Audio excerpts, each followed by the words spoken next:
Marcus Bennett stood in his corner office on the 50th floor of the Bennett Industries building, staring out at the New York skyline.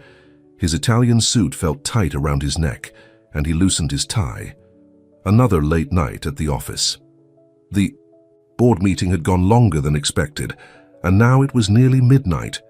He picked up his phone to call his driver, but remembered George had taken the week off for his daughter's wedding. Marcus sighed and looked at his watch. He needed to get home and prepare for tomorrow's merger presentation. "Guess I'll have to catch a cab," he muttered to himself, grabbing his briefcase. The security guard nodded as Marcus walked through the lobby. "Working late again, Mr. Bennett?" "You know how it is, Joe, the work never stops." Outside, the autumn air was crisp. Marcus pulled his coat tighter and walked to the curb, raising his hand to hail a passing yellow cab. The car pulled up smoothly, and he opened the door, sliding into the back seat. "Good evening. 75th and Park, please." "Sure thing," the driver replied, and Marcus froze. That voice, it couldn't be. He leaned forward, looking at the driver's ID displayed on the dashboard. Angela Washington. His heart stopped. 25 years melted away in an instant. Suddenly he was back at Columbia University, sitting next to the most beautiful girl he'd ever seen in his Economics 101 class. Angela with her bright smile and quick wit. Angela who had tutored him through statistics. Angela who had stolen his heart that spring semester of their sophomore year. Angela? His voice came out barely above a whisper. The cab swerved slightly before straightening. In the rearview mirror, he caught her eyes widening with recognition. Marcus Bennett. Well, I'll be damned. The years had been kind to her. Her hair was shorter now, styled in neat braids, and there were a few laugh lines around her eyes, but her smile was exactly as he remembered it. I can't believe it's you," Marcus said. "How long has it been?" 25 years, give or take a few months." Angela turned smoothly onto Park Avenue. "Last time I saw you was graduation day, 1999. The memories came flooding back. Their secret relationship that had lasted almost 2 years. Study sessions that turned into long talks about their dreams. Stolen kisses in the library stacks. And then the painful end, when reality had crashed into their college romance. Angela, I've thought about you so many times over the years. What happened to you? Last I heard you were heading to law school." She laughed, but there was a touch of sadness in it. "Life had other plans, got pregnant my first year of law school. Michael came first, so I had to drop out. Been driving cabs ever since, it pays the bills." Marcus felt like someone had punched him in the gut. "You have a son?" "He's 24 now, just finished his master's in engineering." The pride in her voice was unmistakable. "Single, Mum, but we made it work." The cab stopped at a red light and Angela turned to look at him properly. "And look at you, CEO of Bennett Industries. I see your name in the business section all the time. Married? Divorced? 10 years now, no kids." He didn't mention how his marriage to Catherine had been more of a business merger than a romance, arranged by their families to combine 2 corporate empires. "The company keeps me busy. Still working too hard, I see. Some things never change." The old teasing tone in her voice made his heart skip a beat. How many times had she scolded him for studying too late, dragging him away from his books to get pizza at their favorite spot near campus? "Do you remember Tony's Pizza?" he asked suddenly. "On 116th Street. "Of course I do. Best slice in Morningside Heights. You used to order pepperoni and mushroom," they said together, and both laughed. The cab pulled up in front of his building, and Marcus found himself not wanting to get out. "Angela, would you like to get coffee sometime, catch up properly?" There was a long pause. In the mirror he could see her wrestling with the decision. "I don't know, Marcus. That was a long time ago. We're different people now. Please, just coffee, as old friends." She pulled out a small notepad and wrote something down. "Here's my number, but I want you to think about something first. Remember why we ended things back then? Your family, my background, all those complications, they haven't gone away. If anything, the gap between our worlds is even bigger now." Marcus took the paper, his fingers brushing against hers. The same spark he'd felt 25 years ago shot through him. "I'm not the same naive college kid anymore, Angela, And I don't care about any of that now.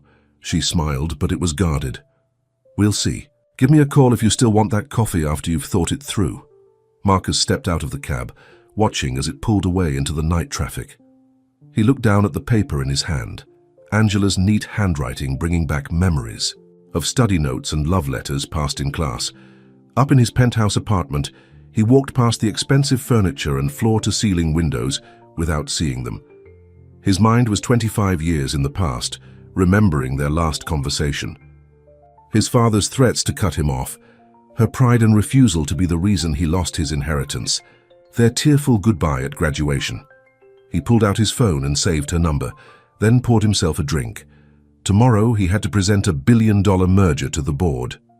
But all he could think about was the way Angela's eyes still crinkled when she smiled. In her cab, Angela sat at a red light, her hands shaking slightly on the steering wheel. Of all the fares in New York City, it had to be Marcus Bennett who got into her cab tonight. She touched her chest, feeling her heart racing beneath her uniform shirt. She thought about her small apartment in Queens, the bills piling up on her kitchen table, her son's student loans. A world away from Marcus's life of penthouses and board meetings. But when she'd heard his voice for just a moment, she was 19 again, falling in love with a boy who saw past her scholarship status and hand-me-down clothes. The light turned green, and Angela pushed thoughts of Marcus aside. She had 3 more hours on her shift, and rent was due next week. She couldn't afford to get lost in old memories, no matter how sweet they were. But as she drove through the glittering city streets, she couldn't help wondering if he would really call. Marcus couldn't sleep that night. He kept looking at Angela's number in his phone, remembering how it felt to see her again. When his alarm went off at 6, he'd barely closed his eyes. His sister Rebecca called while he was getting dressed. You ready for the board meeting?" she asked. "Dad's going to be there." Marcus paused in the middle of tying his tie. "Dad's coming. He hasn't been to a board meeting in 5 years." "Well, it's a big merger, and you know how he gets when anything involves the Whitmore family." Marcus did know. Richard Bennett had been trying to merge with Whitmore Technologies since before Marcus was born. Now that it was finally happening, of course the old man would come out of retirement to watch. "Just don't let him take over," Rebecca warned. "You're the CEO now, not him." After hanging up, Marcus looked at Angela's number again. Before he could talk himself out of it, he pressed call. "Hello?" Her voice was sleepy. "Angela, I'm sorry, did I wake you?" "Marcus." She sounded more alert now. "It's 6 in the morning. I know, I'm sorry, I couldn't wait. Would you have coffee with me today, after my board meeting?" There was a pause, and he held his breath. "You really don't waste time, do you?" He could hear the smile in her voice. "I have to pick up my son from the airport at 4. He's coming home for a visit. But I could meet you at 2. 2 is perfect. There's a coffee shop called Blue Cup on Madison Avenue." "Blue Cup?" Angela laughed. "Marcus, I can't afford their $5 coffee. How about the diner on 82nd Street? Marcus felt his face heat up. "Of course, sorry, the diner is perfect." After they hung up, he stared at his reflection in the mirror. What was he doing? He had the biggest meeting of his career in 3 hours, and all he could think about was Angela. The board meeting started at 9. Marcus sat at the head of the long table, watching as the members filed in. His father came in last, looking exactly the same as always in his perfectly pressed suit. "Marcus," Richard Bennett said, shaking his hand firmly. "Big day." "Dad, glad you could make it." James Whitmore sat across from them, his daughter Victoria beside him. She smiled at Marcus, flipping her blonde hair over her shoulder. They'd known each other since they were children, and there had always been hints from both families that they should get together. "Let's begin," Marcus said, standing up. He started his presentation about the merger, but his mind kept wandering to his afternoon plans. Halfway through, his father interrupted. "What about the Asian market? Have you considered—" "I was getting to that, Dad." Marcus tried to keep his voice steady. "If you'll let me continue." Richard sat back, frowning. Marcus could feel everyone's eyes on him as he finished the presentation. "Very impressive," James Whitmore said when he was done. "I think this merger will benefit both our companies greatly." Victoria touched Marcus's arm as everyone was leaving. We should celebrate. How about dinner tonight? I can't tonight. I have plans, his father overheard. Plans?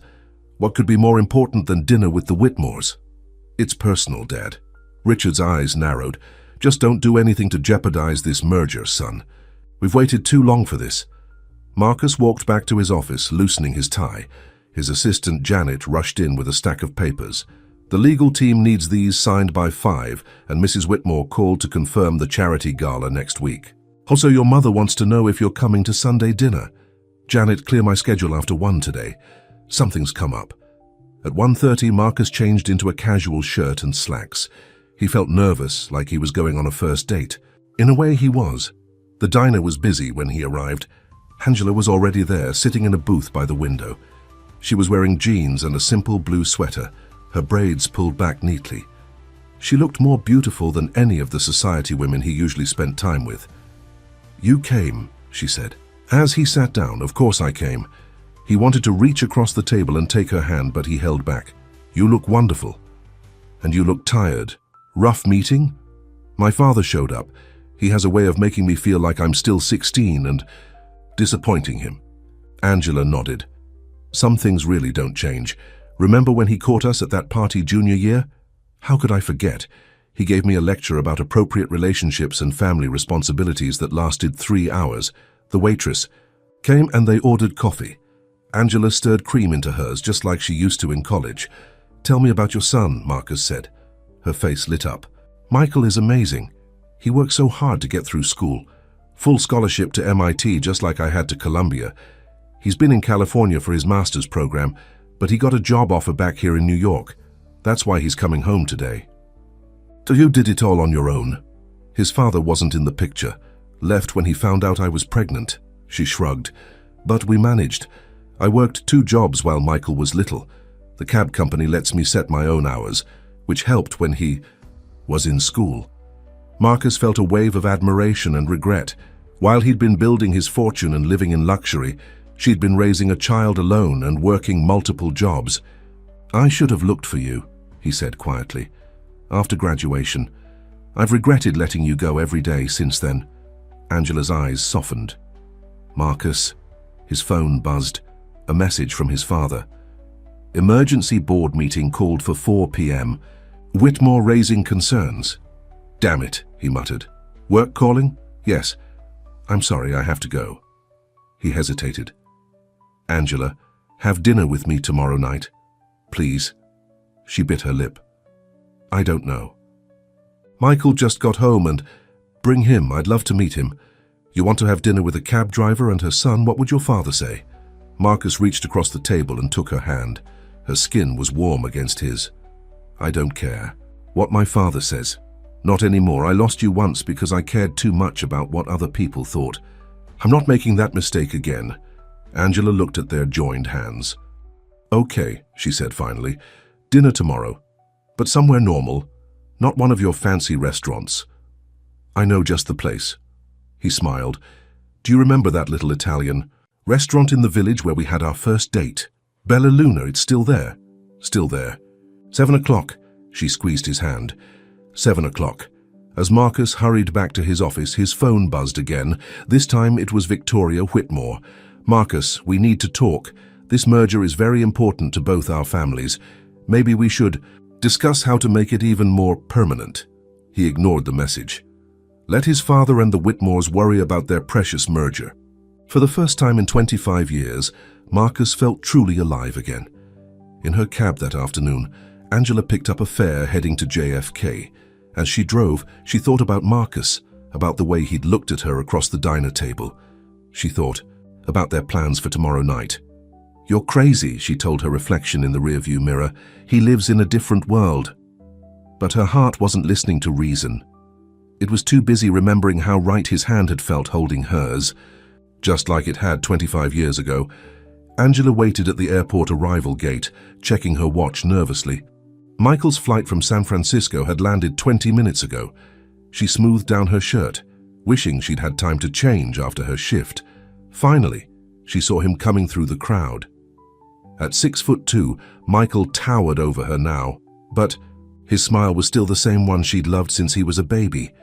Mom, he wrapped her in a big hug. You look tired. Are you working too hard again? Look who's talking, Mr. Master's degree. She touched his face. You've lost weight, haven't you been eating? Graduate school diet, Mom, ramen noodles and coffee. As they walked to her cab, Michael told her about his new job at a tech startup in Manhattan. The salary's amazing, Mom. First thing I'm doing is paying off those student loans. You'll do no such thing. Those are my loans. Our loans, he corrected, and I'm paying them. Also, you're retiring from the cab company. No arguments. Angela thought about her coffee with Marcus earlier. Actually, something happened today. I ran into someone from my past. Oh? Michael loaded his bags into the trunk. Who? Marcus Bennett. Michael stopped what he was doing. Marcus Bennett, the CEO of Bennett Industries, that Marcus Bennett. We dated in college, Angela said quietly, for almost 2 years. Wait, what? Michael stared at her. You dated a billionaire? He wasn't a billionaire then. Just a boy I tutored in statistics who turned out to be something special. She hesitated. He wants us to have dinner with him tomorrow night. Us? Mom, what's going on? Nothing's going on, it's just dinner. At the Italian restaurant where we had our first date. Michael's eyes narrowed. You remember where you had your first date? Before Angela could answer, her phone buzzed. A text from Marcus. Looking forward to tomorrow night. Been thinking about you all day. Michael caught her smile as she read it. Mom, be careful. Rich guys like that. They don't usually have good intentions when it comes to women like us. Women like us? You know what I mean. Working class. And black. Angela's smile faded. Marcus isn't like that. He never was. Then, why didn't it work out the first time? She didn't answer. How could she explain to her son the pain and complexity of that time? The pressure from Marcus's family, the whispers and stares on campus, her own pride that wouldn't let her be the reason he lost everything. Meanwhile, across town, Marcus sat in his second board meeting of the day. Victoria Whitmore was presenting a counter-proposal to the merger terms. Furthermore, she said, looking directly at Marcus, we believe a more personal union between our families would strengthen this business relationship. Marcus felt his father's eyes on him. He knew what they wanted, a marriage of convenience to seal the corporate alliance. 6 months ago, he might have considered it. Now, with Angela back in his life, the idea made him feel sick. The terms as they stand are fair, he said firmly. We don't need to complicate things with personal matters. Don't be hasty, son, Richard Bennett cut in. Victoria's suggestion has merit. I said no, Dad. The room went quiet. Marcus Bennett never said no to his father.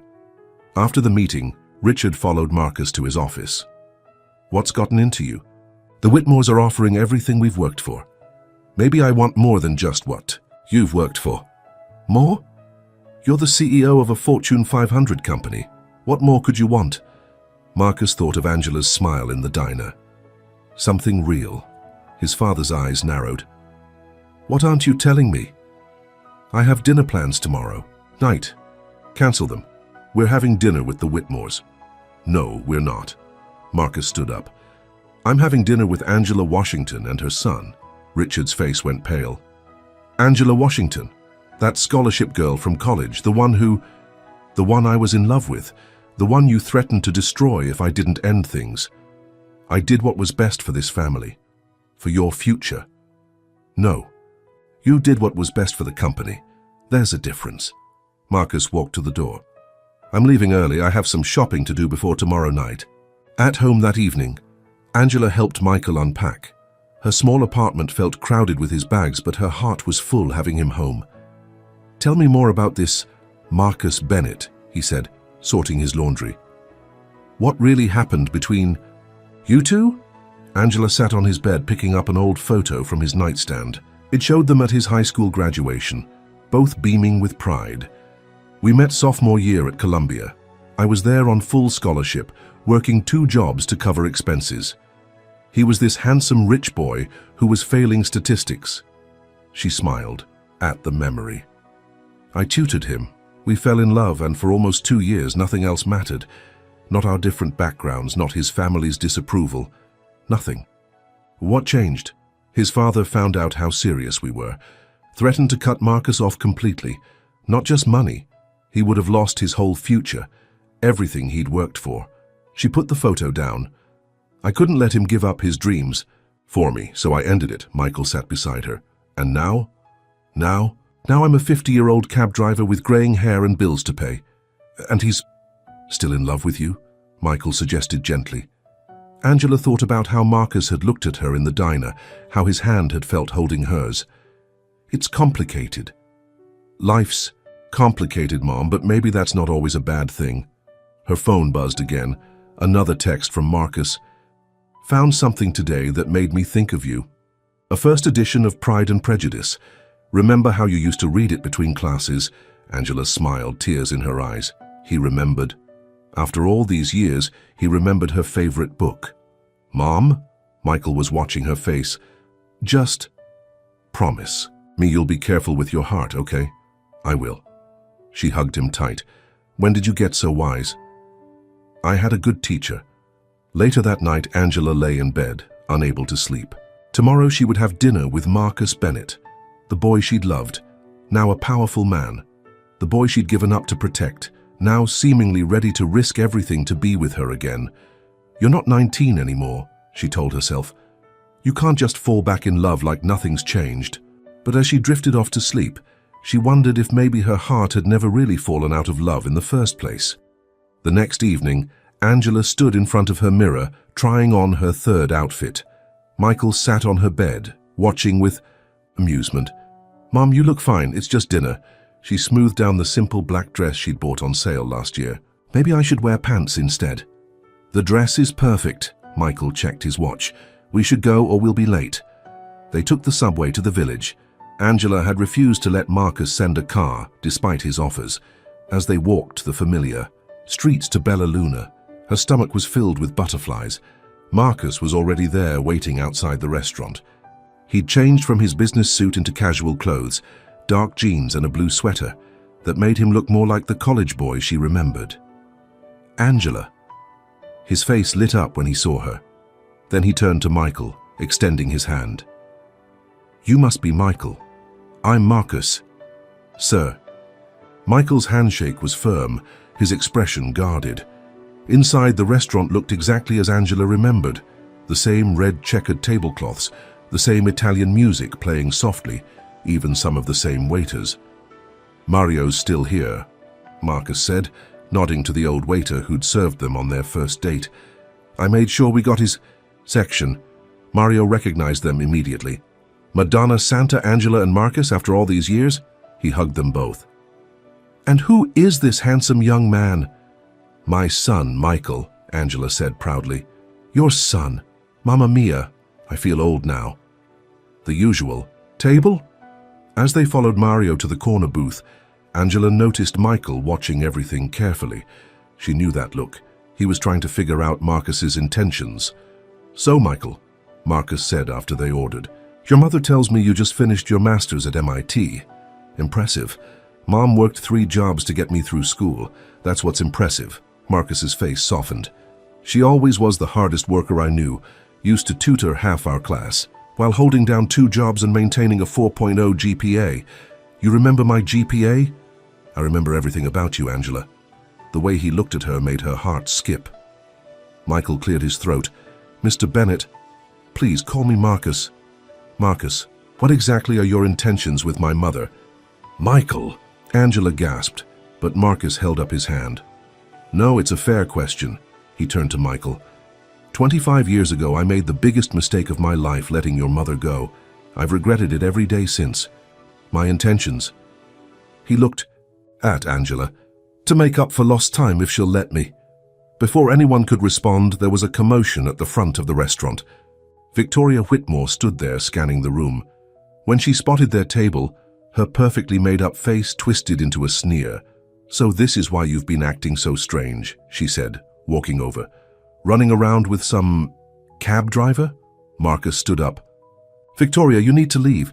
Does Daddy know about this? What about the merger? The merger is a business deal, nothing more. My personal life is not up for discussion. Victoria's laugh was cruel. Personal life? Please, she's clearly after. Your money. I mean, look at her, look at this place. Michael started to stand, but Angela grabbed his arm. "She's not worth it, baby." "You're right. I'm not worth it." Victoria smirked. "But neither are you, honey, not for someone like Marcus." She turned to him. "When you're done slumming it, call me. You know where to find me." After she stormed out, the restaurant was silent. Then Mario appeared with a bottle of wine. "On the house," he said firmly. "Some people, they never learn class, no matter how expensive their clothes." Marcus sat back down, his face red with anger. "Angela, Michael, I'm so sorry. Is that what your world is like?" Michael asked quietly. "People like her?" "Some of them, but I don't care about that world anymore." Marcus reached for Angela's hand. "I care about this. About us." Angela looked at their joined hands. "Marcus, maybe Victoria's right. Our worlds are too different." "No." His voice was fierce. "Don't let her do this. Don't let anyone come between us again." Michael watched them carefully. Finally, he spoke. "Mom always said you were different from other rich guys, that you saw people for who they were, not what they had. Your mother sees the best in everyone," Marcus said. "It's one of the things I love about her." The word love hung in the air between them. Angela felt tears in her eyes. "I thought I was protecting you back then," she whispered. "From losing everything. You were everything." Marcus squeezed her hand. "I was just too young and stupid to fight for what mattered." Mario appeared with their food, breaking the tension. As they ate, the conversation shifted to lighter topics. Marcus told stories about Angela in college that had Michael laughing. Angela talked about Michael's childhood science experiments that had nearly blown up their kitchen. By dessert, even Michael had relaxed. When Marcus mentioned his company was looking for engineering talent for their tech division, Michael's eyes lit up. "Actually," Marcus said, "we're launching a new project next month. Green energy solutions could use someone with fresh ideas." "Marcus," Angela warned, "don't. It's just a job interview, Angela. He'd have to earn the position like anyone else." Michael sat up straighter. "I'd like that chance, if Mom's okay with it." Angela looked between them, her brilliant son and the man she'd never stopped loving, both looking at her with hope in their eyes. "We'll talk about it," she said finally. After dinner, they walked through the village. The streets were busy with Saturday night crowds, but Angela felt like they were in their own bubble. Michael walked ahead, giving them some privacy. "I meant what I said. In there," Marcus told her softly, "about making up for lost time. Marcus, your life is so complicated. The merger, your family, people like Victoria. None of that matters." He stopped walking, turning to face her. "What matters is how I feel when I'm with you, like no time has passed, like I'm finally where I belong." A street musician was playing nearby, an old love song they used to dance. "Two in college," Marcus held out his hand. "Dance with me? Here, on the street?" "Why not? We're already causing scandals. Might as well enjoy it." Angela laughed and took his hand. As they swayed to the music, she rested her head on his shoulder. He still smelled the same, that mix of cologne and something uniquely Marcus. "I've missed you," she whispered. "Every day." He pulled back slightly, looking into her eyes. Then slowly he leaned in and kissed her. It was soft and sweet and felt like coming home. Michael's voice broke the moment. "Mom, it's getting late, and you have an early shift tomorrow." They pulled apart, but Marcus kept hold of her hand. "Let me drive you home." "We'll take the subway," she said firmly, "but call me tomorrow. Try and stop me." As Angela and Michael walked to the subway station, she could feel her son watching her. "You're still in love with him," he said. It wasn't a question. "Maybe I am." She linked her arm through his. "Is that crazy?" "Probably." Michael smiled. "But maybe crazy is exactly what you need." Back at their apartment, Angela found a package waiting at their door. Inside was a first edition of Pride and Prejudice, with a note in Marcus's handwriting. "Some love stories are worth waiting for." She hugged the book to her chest, remembering their kiss on the street. Tomorrow there would be complications to face. His world, her world, all the obstacles that had torn them apart before. But tonight, she just let herself feel happy. The Sunday morning headlines hit like a bomb. Bennett Industries CEO in secret romance with cab driver. Someone had taken pictures of Marcus and Angela's kiss on the street. They were splashed across every gossip site and business paper in the city. Marcus's phone wouldn't stop ringing. His sister Rebecca was the first to get through. "Have you lost your mind?" she demanded. "Dad is having a meltdown. The Whitmores are threatening to pull out of the merger. What were you thinking?" "I was thinking that for once in my life I want to be happy." "Happy? Marcus, this is bigger than your happiness. This is about our family's legacy." He hung up and called Angela. It went straight to voicemail. Across town, Angela sat in her small kitchen, staring at her phone. 27 missed calls from reporters. Her supervisor at the cab company had already called to suggest she take a few days off until things calmed down. Michael came out of his room, holding his laptop. "Mom, you need to see this. The online comments were vicious. Gold digger, trophy girlfriend, trying to trap a billionaire. Some were even worse, filled with racial slurs that made Angela's stomach turn. I can't do this to him," she whispered. "His whole life is falling apart because of me." "No." Michael's voice was firm. "His life is falling apart because people are racist and classist. Don't you dare blame yourself." Her phone buzzed again. "Marcus, Angela, please pick up. We need to talk." She texted back. "Need some time. Please understand." At Bennett Industries, the board called an emergency Sunday meeting. Marcus sat at the head of the table, tie perfectly straight, face carefully blank as the members argued around him. "The stock is already dropping," one director said. "We need to get ahead of this." "Issue a statement," another suggested. "Say it was just a friendly dinner." Victoria Whitmore stood up. "Our family is willing to overlook this indiscretion if the merger proceeds as planned with the additional terms we discussed." She meant marriage, a business arrangement disguised. "Has romance to save the company's reputation?" "No." Marcus's voice cut through the noise. "I won't deny Angela, and I won't marry someone else to make you all feel better." His father slammed his hand on the table. "Damn it, Marcus, you're not some lovesick teenager anymore. You're the CEO of a multi-billion-dollar company. Act like it." "Maybe I don't want to be CEO anymore." The room went silent. "What did you say?" Richard Bennett's face was purple with rage. "If I have to choose between this company and being with the woman I love, I choose her." Victoria laughed coldly. "Love? You've known her for what? 2 days?" "I've loved her for 25 years. Marcus stood up. Meeting adjourned. In his office, he found his mother waiting. Eleanor Bennett looked elegant as always, but her eyes were kind. "You look like you could use a drink," she said, pulling out a bottle of scotch from her purse. Marcus took the glass she offered. "You're not here to yell at me?" "No, darling. I'm here to ask you about her." Eleanor sat down. "Tell me about Angela." So he did. He told her about the brilliant scholarship student who'd tutored him in statistics, about their secret study dates that turned into real dates, about how she'd made him want to be better, work harder, be worthy of her belief in him. "She never cared about our money," he finished. "She cared about me, the real me, not the Bennett heir."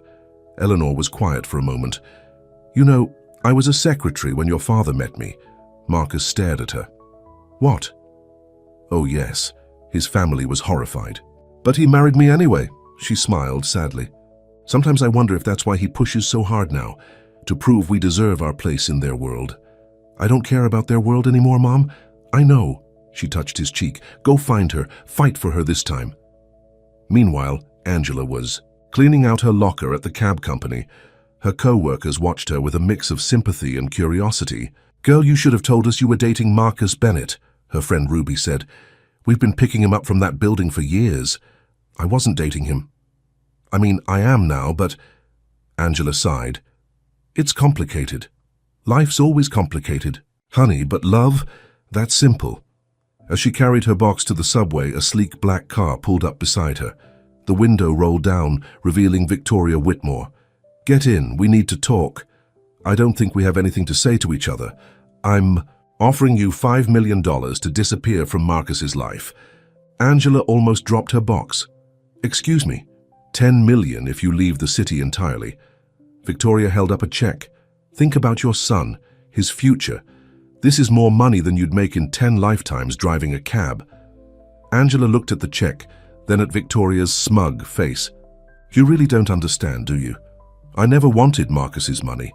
Not 25 years ago and not now. Everyone wants money, honey. Name your price. My price? Angela leaned down to the window.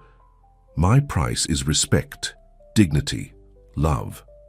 Things you clearly know nothing about. Keep your money, Ms. Whitmore. I'm not for sale. She walked away, head held high, but her hands were shaking as she swiped her Metro card. At home, she found Michael on the phone, his voice excited. Yes, sir, I understand. Thank you for the opportunity. He hung up, grinning. That was Bennett Industries HR. They want me to come in for an interview tomorrow. Angela's heart sank. Baby, no, not after all this. Mom, this has nothing to do with Marcus. They looked at my resume, my grades. This is about my skills. The timing, is awful, yes, but I'm not letting other people's prejudice stop me from pursuing my dreams. He hugged her. You taught me that. Her phone buzzed. Another text from Marcus. I don't care what anyone says. I love you, Angela. Please let me see you. Michael read the message over her shoulder. You know, for a smart woman, you're being kind of stupid right now. Excuse me? The man is willing to risk everything to be with you. He just declared his love for you in front of the whole city. And you're hiding in our apartment? I'm protecting him. No, you're doing exactly what you did 25 years ago, letting other people decide what's best for him.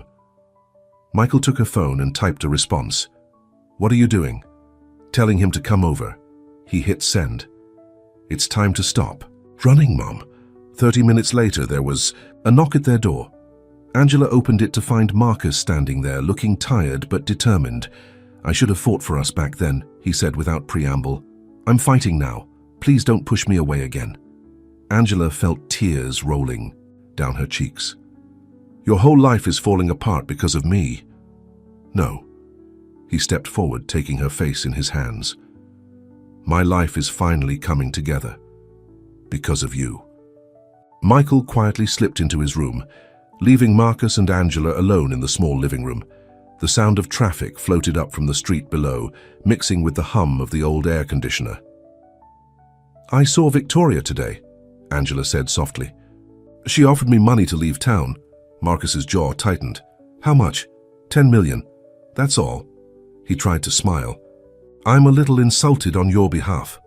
Marcus, this isn't funny. Your company's stock is falling. The merger...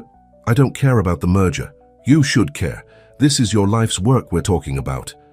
He took her hands in his. No, the company is my father's life work. 25 years ago, I let him convince me it was mine too, that nothing else mattered. He touched her cheek. I was wrong. A knock at the door interrupted them. Through the peephole, Angela saw an elegant older woman in expensive clothes. Mum? Marcus looked surprised when Angela opened the door. What are you doing here? Eleanor Bennett stepped into the apartment, looking around with interest. I had my driver track you down. Hello, Angela. It's been a long time. Mrs. Bennett. Angela smoothed her dress nervously. Would you like some coffee? That would be lovely, dear. In the tiny kitchen, Angela's hands shook as she prepared the coffee. She remembered Eleanor Bennett from college. Always perfectly, poised, watching her son's relationship with careful eyes.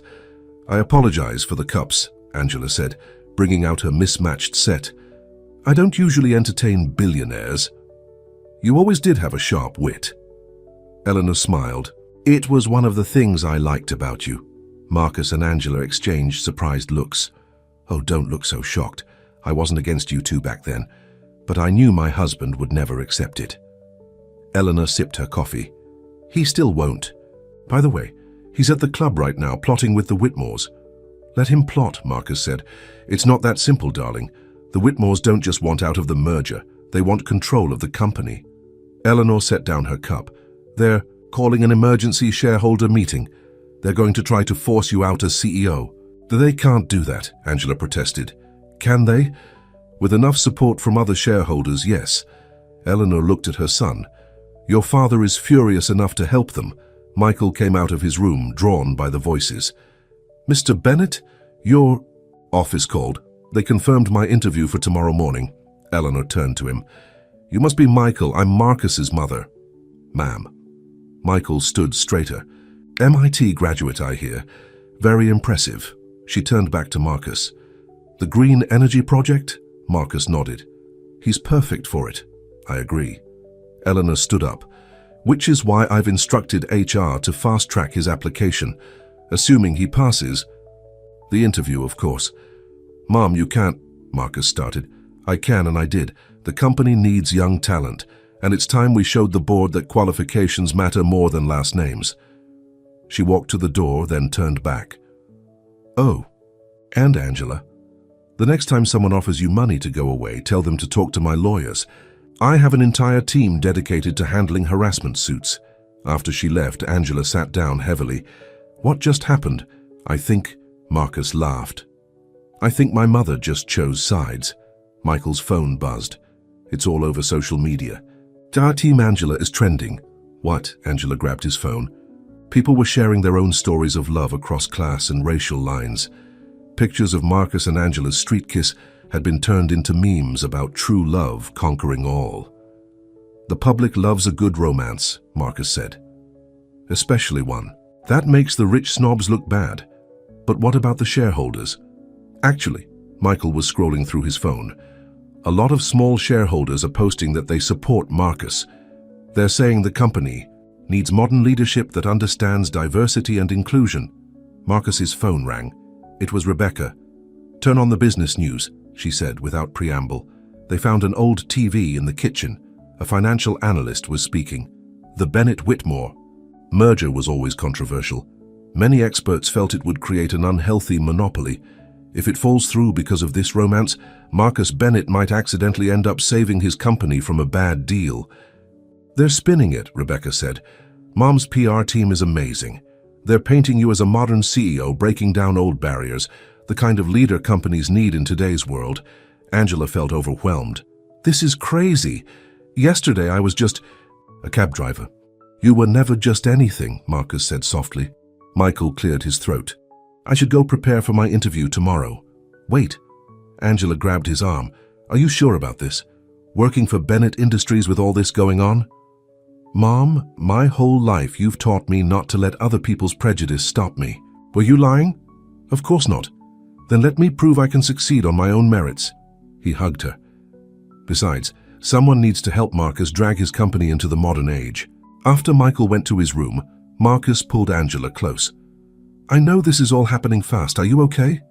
Honestly, I'm terrified. She looked up at him.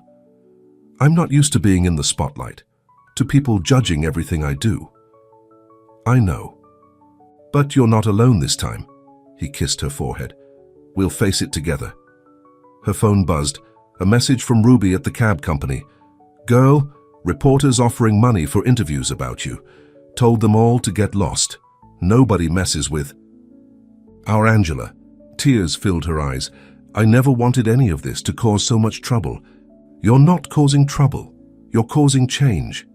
Marcus wiped her tears away. Remember what you used to tell me in college? That love is the most revolutionary act of all. You remember that? I remember everything about us. He smiled. Including how you used to fall asleep reading Pride and Prejudice between classes. Elizabeth and Mr. Darcy. Angela laughed softly. Different worlds, different classes. And love won in the end. Marcus touched her cheek. Stay with me, Angela. Let me show you that we can win too. Outside, camera flashes lit up the street as photographers camped out, hoping for a shot of the couple. In his room, Michael practiced his interview answers while reading about Bennett Industries' green energy plans. And somewhere across town, Richard Bennett and James Whitmore plotted their next move. But in Angela's small living room, none of that mattered. She looked at Marcus, this man who had held her heart for 25 years, who was willing to risk everything to be with her again. Okay, she whispered. Okay, what? Okay. I'll stop trying to protect you. Stop trying to run away. She touched his face. I love you, Marcus Bennett. I never stopped. He pulled her close, kissing her deeply. When they finally broke apart, both were smiling. You know this won't be easy, she said. Nothing worth having ever is. He took her hand. But we're stronger together, and this time I'm not letting you go. Outside, the city hummed with gossip about the billionaire and the cab driver, but inside that small apartment, two hearts that had been separated for 25 years finally beat as one again.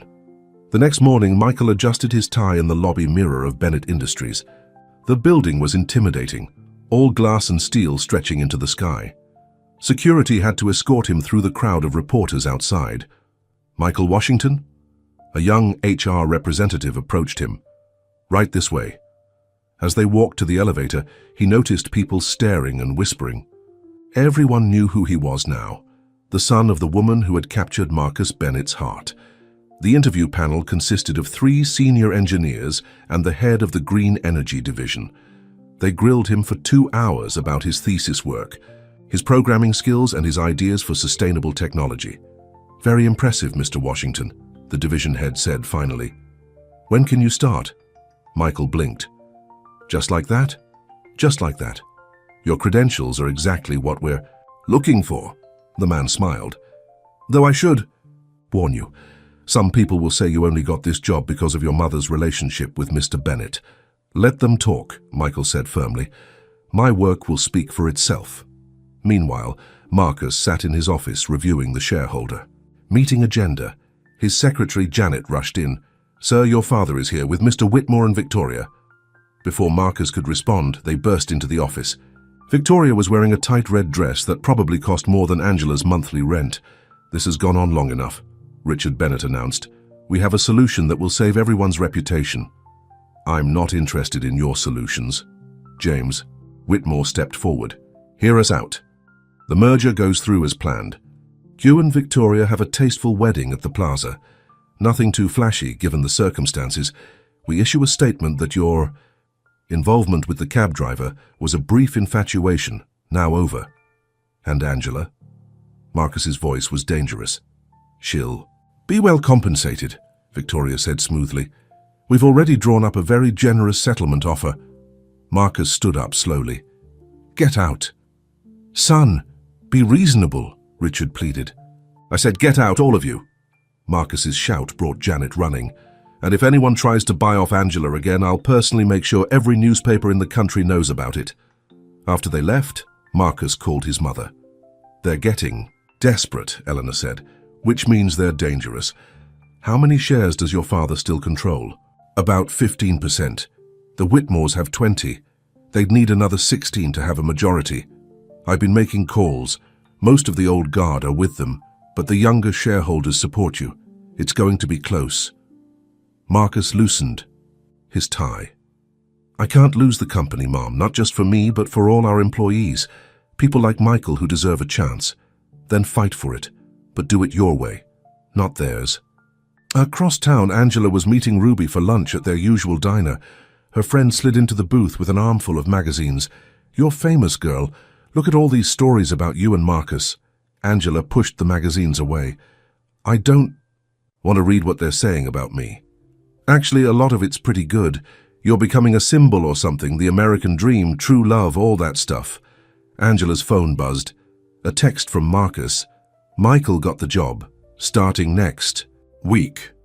I had nothing to do with it. He earned it himself. Pride and worry battled in her heart. Her son working at Bennett Industries, right in the middle of all this drama. Ruby read the text over her shoulder. "Your boy's got a corporate job and you're dating a billionaire. When's the wedding?" "Ruby, I'm just saying it's like a fairy tale. Fairy tales don't usually involve hostile takeover attempts." Angela stirred her coffee. "Sometimes I miss my simple life, just driving my cab, coming home to Michael, no cameras following me around. Honey, nothing worth having comes easy." Ruby patted her hand. "Now what are you wearing to this charity gala thing tonight?" Angela choked on her coffee. "What gala?" "It's all over the news. Big charity event at the Met. Marcus Bennett's first public appearance since the scandal broke." Ruby pulled out her phone. "He's taking you, right?" "He hasn't mentioned it." Right on cue, her phone rang. "Marcus, I should have asked you earlier," he said without preamble. "Will you be my date to the Children's Hospital Gala tonight? It's a big fundraiser, lots of press, but also our chance to show everyone that we're not hiding." Angela's heart raced. "I don't have anything to wear to something like that." Already taken care of. My mother's sending over some options. She says you're about the same size she was at your age. Marcus, please, Angela, let me do this. Let us show the world that we're proud to be together." After she hung up, Ruby was grinning. "Girl, you're going to the ball." 2 hours later, Angela stood in her bedroom, surrounded by designer dresses. Eleanor Bennett's personal stylist fussed with her hair while a makeup artist worked on her face. "Mrs. Bennett said the blue one," the stylist said, holding up a stunning midnight blue gown. "It brings out your eyes." Michael leaned against the doorframe, watching the transformation. "You look beautiful, Mum. I feel like an imposter. You're not." He straightened his own tie. He was attending too as a new Bennett Industries employee. "You're exactly where you're meant to be." The gala was being held in the Metropolitan Museum of Art. As their car pulled up, Angela saw the wall of photographers. "Ready?" Marcus squeezed her hand. "No, but let's do it anyway." They stepped out into a storm of camera flashes. Angela felt Marcus's arms steady around her waist as reporters shouted, "Questions. Mr. Bennett, is this a serious relationship?" "Angela, how does it feel to be dating a billionaire? What about the merger?" Marcus guided her past them all, Michael following close behind. Inside, the Met's Grand Hall was filled with New York's elite in designer gowns and tuxedos. The whispers started immediately. Angela could feel the stares, hear the murmured comments. But then she saw Eleanor Bennett walking toward them, smiling warmly. "Angela, darling, you look stunning in that dress." She kissed her cheek. "Now let me introduce you to some people who are dying to meet the woman who's brought my son back to life." For the next hour, Eleanor led them through the crowd. To Angela's surprise, many people were genuinely friendly. Young entrepreneurs praised Marcus for challenging the old guard. Society ladies who remembered Eleanor's own humble beginnings welcomed Angela warmly. But then Victoria Whitmore arrived, wearing a dress that probably cost more than Angela's yearly salary. "Well, well," she said loudly, "I see the circus has come to town." The room went quiet. Angela felt Marcus tense beside her. "Actually," Eleanor's voice cut through the silence, "we were just discussing Angela's work with the Literacy Foundation. Did you know she volunteers teaching reading to underprivileged children? Such important work, don't you think?" Victoria's face reddened as several prominent donors turned to Angela with interest. Charity work was their language, and suddenly, Angela was speaking it. "It's nothing special," Angela said modestly. "Just trying to give back the way others helped me when I was a scholarship student." More people gathered around, asking questions about her volunteer work. Victoria stormed off, clearly furious that her attempt to embarrass Angela had backfired. Later, as they danced, Marcus pulled Angela close. "You're amazing, you know that." "Your mother's amazing. She's been protecting me all night. She likes you. Says you remind her of herself back when she was fighting her way into this world." Angela looked around the glittering room. "I'm never going to fully belong here." "Good." Marcus kissed her softly. "That's exactly why I love you." As they swayed to the music, Angela caught sight of Michael chatting with some young executives, completely in his element. Her son, finding his place in this new world. Maybe, she thought, she could find her place too, not by becoming someone else, but by being exactly who she was.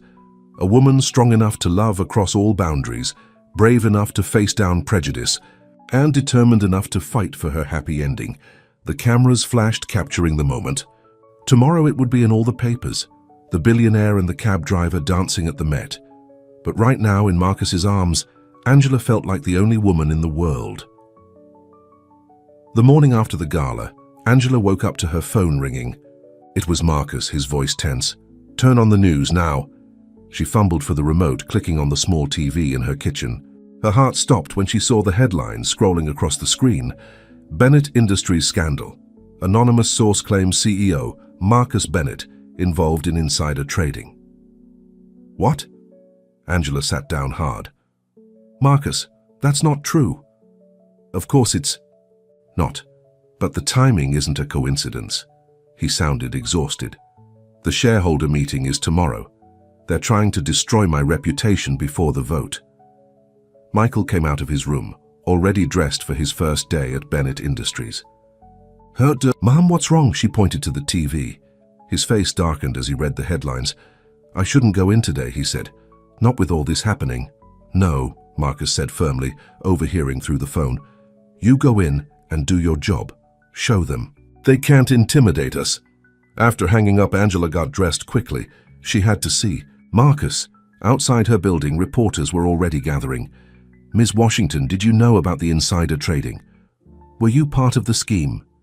Is this relationship a cover-up for financial crimes? She pushed past them, heading for the subway. But a familiar black car pulled up beside her. Get in, Eleanor Bennett called. We're going to the office. In the car, Eleanor looked more serious than Angela had ever seen her. It's worse than they're saying on TV, she said quietly. Someone accessed old company records, changed some numbers. They're making it look like Marcus has been stealing from the company for years. But there must be proof it's fake. Our tech team is working on it, but the damage is already being done. The stock is falling. Shareholders are panicking. At Bennett Industries, the lobby was chaos. Security had to clear a path for them through the reporters. In the elevator, Eleanor squeezed Angela's hand. He needs you today. More than ever. They found Marcus in the conference room with his legal team. He looked like he hadn't slept. The timestamps, he was saying. If we can prove the records were altered? He stopped when he saw Angela. The lawyers quietly left the room. You shouldn't be here, he said softly. This is going to get ugly. I'm exactly where I should be. She went to him, straightening his crooked tie. Now tell me how I can help, Rebecca burst in. The tech team found something. The altered records, they were accessed using Dad's old password. Marcus's face went pale. Dad, he wouldn't... Mr. Bennett? Janet appeared at the door. Your father is here, with the police. Richard Bennett walked in, flanked by two detectives. His face was a mask of sorrow. I'm sorry, son, but when I discovered what you'd done, I had to report it. You bastard, Marcus whispered. You're framing me. Officers, Richard said sadly, I have proof that my son has been embezzling funds for years. I tried to handle it privately, but with these new revelations... Mr. Bennett, one detective stepped forward. We need you to come with us. Angela grabbed Marcus's arm. You can't arrest him. This is all fake. Ma'am, the detective said kindly, please don't interfere. Eleanor's voice cut through the tension. Before anyone goes anywhere, I suggest you look at this. She held up a USB drive. Security footage from last night, showing exactly who accessed those records and when. Richard's face changed. You're bluffing. Am I? Eleanor's smile was cold. I had cameras installed in the server room years ago, after that unfortunate incident with the Johnson merger. Remember that, Richard? When files mysteriously disappeared, the detectives looked at each other. Plus, Rebecca added, our tech team just confirmed the records were altered. We have the digital fingerprints to prove it. Richard Bennett turned to run, but security was already there. Officers, Eleanor said calmly, I believe you're arresting the wrong Mr. Bennett. As the detectives led Richard away, Marcus sank into a chair. My own father. He tried to send me to prison. Angela knelt beside him. He failed. You're going. To be okay. The shareholder meeting is still tomorrow, he rubbed his face. Even with Dad arrested, the Whitmores might have enough votes. Then we fight, Eleanor said firmly. I'm calling every shareholder I know. Rebecca, start reaching out to the media. We need to get the truth out there. Michael appeared in the doorway. Sorry to interrupt, but you need to see this. He held up his phone. Social media was exploding with Trust and Save Marcus Bennett hashtags. Young investors were pledging to buy stock, supporting the CEO who chose love over corporate politics. The company's younger employees were sharing stories of Marcus's leadership, his support for diversity and innovation. The people are with you, Michael said. Now we just need the shareholders to listen. Victoria Whitmore chose that moment to sashay into the room. Well, what a mess, but don't worry, our offer still stands. Marry me, Marcus, and all this goes away. Angela had had enough. She stood up facing Victoria. You really don't get it, do you? Look around. Your whole world is changing. The days of backroom deals and arranged marriages are over. Marcus is building something new here, a company that cares about more than just money and status. How dare you lecture me, you insignificant— She's right, Marcus interrupted, standing up. The world is changing, Victoria, and tomorrow, at the shareholder meeting, we're going to prove it. After Victoria stormed out, Eleanor turned to Angela. That was quite a speech. I meant every word. I know you did, dear. Eleanor smiled. Which is exactly why you should be the one to give it again tomorrow, in front of the shareholders. Me? Angela's eyes widened. But I'm not— You're the heart of this story, Marcus said softly. The reason I want to change this company, make it better. Will you speak for us? Angela looked around the room. At Marcus, who had risked everything for love. At Eleanor, who had risen from secretary to society queen. At Michael, representing a new generation ready to break down old barriers. Yes, she said.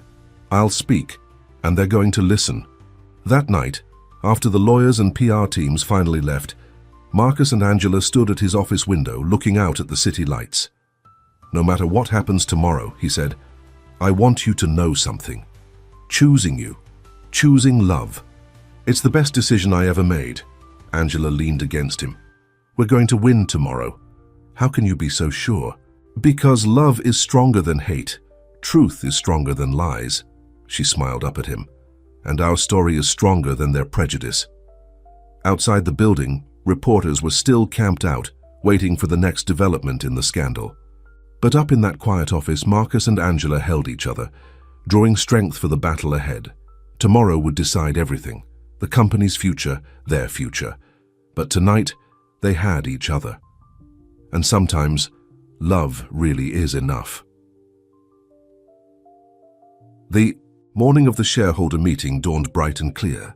Angela stood in front of her mirror, wearing a borrowed suit from Eleanor Bennett. Her hands shook as she tried to fasten her necklace. Let me help, Michael said, coming up behind her. He clasped the necklace, the same simple silver chain she'd worn for 20 years. You're going to be great, Mom. I'm going to throw up. No, you're not. He turned her to face him. You're Angela Washington.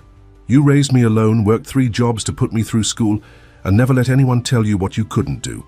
Those shareholders, they're just people, and you're going to make them listen. A knock at the door revealed Marcus and Eleanor, both looking sharp in their business attire. Ready? Marcus asked, taking her hand. No, but let's do it anyway. The Bennett Industries conference center was packed. Shareholders had flown in from around the world for this vote. Camera crews lined the walls, broadcasting live. James Whitmore was already at the podium when they arrived, painting a dire picture of the company's future. The recent scandals have shaken investor confidence, he was saying. We need stable, traditional leadership to restore trust. My daughter Victoria. Eleanor leaned close to Angela. He's been talking for 20 minutes about traditional values. The young shareholders looked ready to revolt. She was right. Angela could see the divide in the room. Older shareholders in conservative suits nodding along with Whitmore, younger ones checking their phones and rolling their eyes. Victoria took the podium next, wearing a cream-colored suit that probably cost more than Angela's car. Change is dangerous, she declared. This company was built on family values, on doing things the right way, the proper way. We can't let scandal and impropriety destroy that legacy. Marcus squeezed Angela's hand as Victoria continued her speech about tradition and propriety. Finally, it was their turn. Before the vote, Marcus said, standing up, I'd like someone to speak on my behalf, someone who represents not just where this company has been, but where it could go. Angela, the room, burst into whispers as Angela walked to the podium. She could hear Victoria's scoff, see the dismissive looks from the older shareholders, but she also saw the younger faces watching her with hope. She saw Eleanor's encouraging smile, Michael's proud grin, and she saw Marcus looking at her like she was the only person in the room. My name is Angela Washington, she began. Until last week, I was a cab driver. Before that, I was a waitress, a cleaning lady, a night shift worker at a convenience store. I did whatever it took to give my son a better life. She paused, looking around the room. Some of you probably think I don't belong here. That I'm not. Good enough for your world, your company, or Marcus Bennett. And 25 years ago, I believed that too. I let other people's prejudice and fear tear me away from the man I loved. The room was silent now, everyone leaning forward. But here's what I've learned since then. Love doesn't care about bank accounts or social status. Real leadership isn't about maintaining the status quo. It's about having the courage to change it. And success? True success isn't just about profits. It's about making the world better for everyone, not just the privileged few. She turned to face the older shareholders directly. You're afraid of change. I understand that. But look around. This room. Look at your children, your grandchildren. They're ready for a new kind of business leader. Someone who measures wealth not just in dollars, but in human dignity. Someone who sees talent and potential in places you never thought to look. Angela gestured to her son. My son Michael graduated top of his class from MIT. Now he's bringing his brilliant mind to your green energy division. But 25 years ago, people like us weren't welcome in your boardrooms. We didn't fit your idea of what success looked like. She took a deep breath. Marcus Bennett is trying to change that. Not just by loving me, but by believing that this company can be more than it is. That profit and purpose can go hand in hand. That diversity isn't just a buzzword. It's the key to innovation and growth. Victoria stood up, interrupting. This is ridiculous. She's not even a shareholder. She has no right. Actually, Eleanor Bennett's voice rang out, she is a shareholder as of this morning. Everyone turned to Eleanor, who smiled serenely. I transferred 1 million shares to Angela's name. A wedding gift, you might say. The room erupted. Angela stared at Eleanor in shock. Mom, Marcus whispered, we're not even engaged. Details. Eleanor waved her hand. Continue, dear. Angela turned back to the podium, her heart racing. I am a shareholder now. And as a shareholder, I'm asking you to look to the future, not the past. To choose innovation over tradition, courage over fear, love over prejudice. She looked at Marcus. 25 years ago, I walked away from love because I was afraid. Afraid of what people would think. Afraid I wasn't good enough. I won't make that mistake again. And neither should this company. The room was silent for a moment. Then from the back, someone started clapping. More people joined in, until the applause was thunderous. Young shareholders stood up cheering. Angela saw tears in some of the older women's eyes. Even a few of the conservative board members were nodding thoughtfully. James Whitmore grabbed the microphone. This is all very touching, but we're here to vote on the future of Bennett Industries. Sentiment won't save this company. No, Marcus said, standing beside Angela, but courage will. Vision will. Love will. He turned to address the room. My father tried to frame me because he was afraid of change. The Whitmores want to take over because they're afraid of the future. But I'm not afraid anymore, he took Angela's hand. This woman taught me that love is worth fighting for. That doing the right thing matters more than doing the expected thing. And that true wealth isn't about money. It's about having the courage to follow your heart. Eleanor stood up. I call for the vote. Security handed out electronic voting devices. The next 5 minutes were the longest of Angela's life. Finally, the results appeared on the big screen. Marcus Bennett, 52%. Whitmore Coalition, 48%. The room erupted again.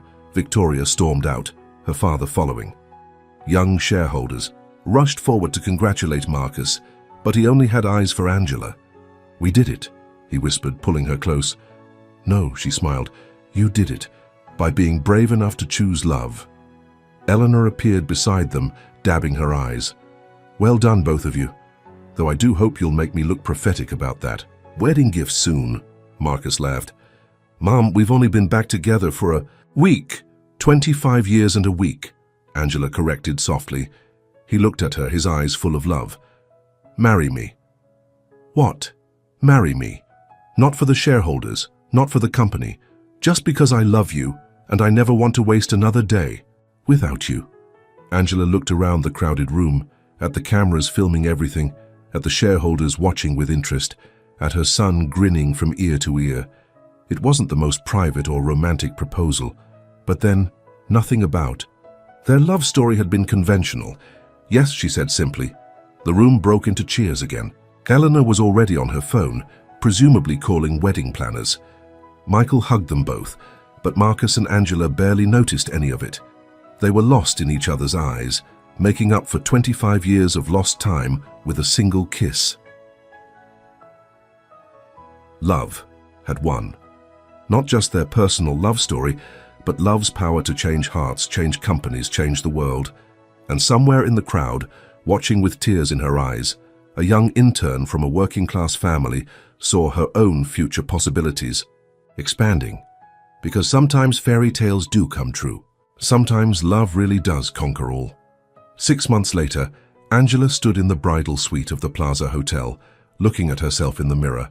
Her wedding dress was simple but elegant, Eleanor's gift, though Angela had insisted on choosing the style herself. "You look beautiful," Ruby said, adjusting the veil, "like a real princess." "I don't want to be a princess." Angela smoothed the white silk. "I just want to be me." The door opened and Michael came in, handsome in his tuxedo. "Ready, Mum?" Everyone's waiting. Instead of the huge society wedding Victoria Whitmore had once planned for Marcus, they'd chosen something smaller, more intimate. Just family and close friends, though the press was camped outside, eager for photos of what they were calling the love story of the year. "How's Marcus?" Angela asked. "Nervous." Michael grinned. "He's checked his tie about 50 times. The past 6 months had been a whirlwind. Richard Bennett had taken a plea deal admitting to his crimes. He was serving his sentence at a minimum security prison, where he refused to see any of his family. The Whitmores had sold their shares and moved their business overseas.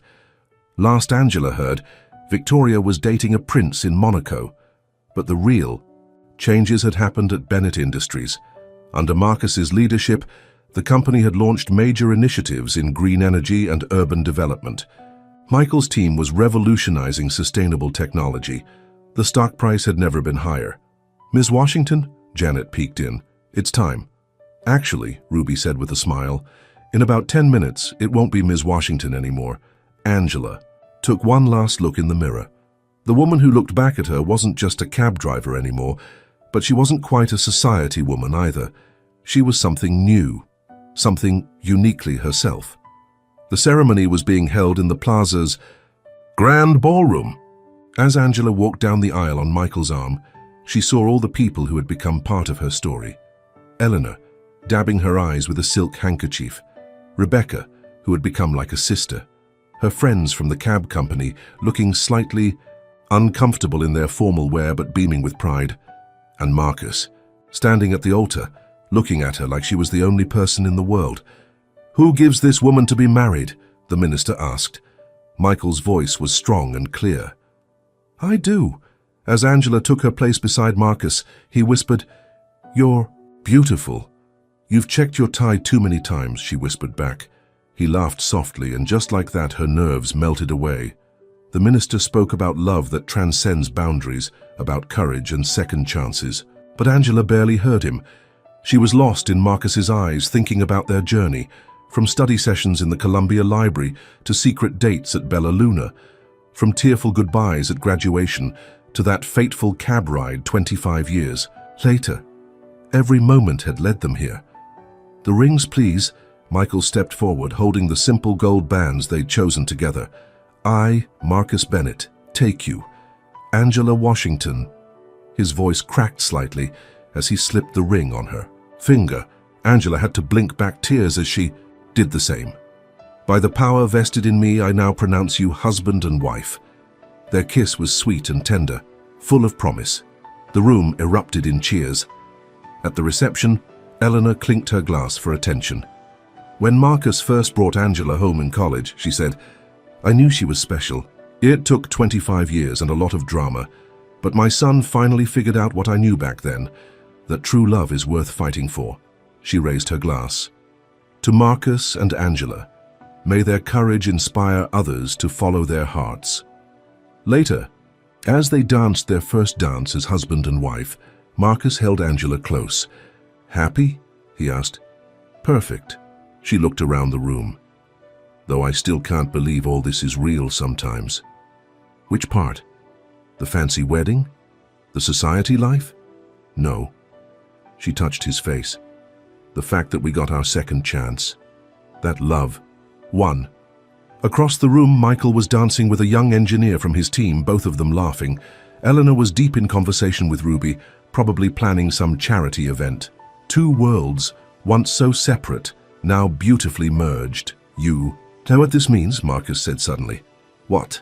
You can't drive a cab anymore. The wife of a CEO. Angela put her finger to his lips. Actually, I'm keeping my cab license. Maybe not to drive full-time, but it reminds me of who I am, where I came from. He kissed her finger. I love who you are. I love every part of your story. Our story, she corrected. As they danced, photographers captured the moment through the windows. Tomorrow, their picture would be in every paper again.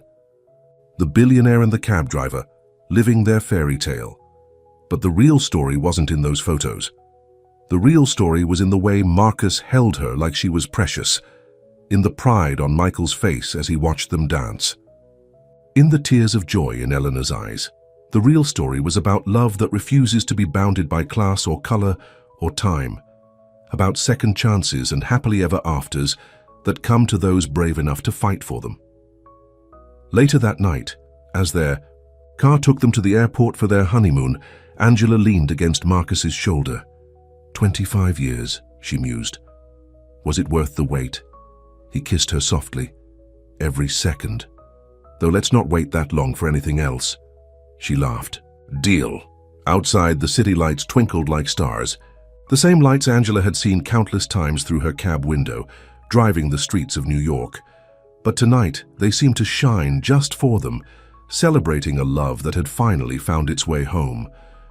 I love you, Mrs. Bennett, Marcus whispered. Angela smiled. The name was new, but the feeling, the deep, unshakable certainty that she was exactly where she belonged, was 25 years in the making. I love you too, she said. Always have, always will.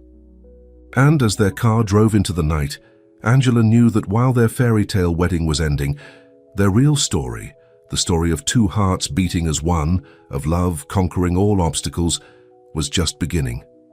Some said it was like a movie, the billionaire falling in love with the cab driver. But Angela knew it was better than any movie. It was real, messy and complicated and beautiful and real, just like love itself.